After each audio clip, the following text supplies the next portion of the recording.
This is the footage of a Russian attack on the city of Kyiv during the night of June 15th.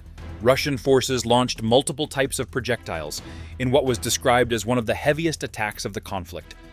The strike reportedly involved Zircon hypersonic missiles, Iskander ballistic missiles, Garand drones, and X-101 cruise missiles. According to Ukrainian sources, around 70 missiles of various types and 611 drones were launched across Ukraine. Ukrainian air defenses reportedly shot down 50 missiles and 582 drones. It is claimed that 5 out of 6 Zircon missiles, 15 out of 34 Iskander ballistic missiles, and all 30 X-101 and Iskander K cruise missiles were intercepted. According to Ukrainian military data, 20 missiles and 27 drones reached their intended targets. The primary target of the attack was Kyiv, although missile strikes were also reported in Dnipro and Kharkiv.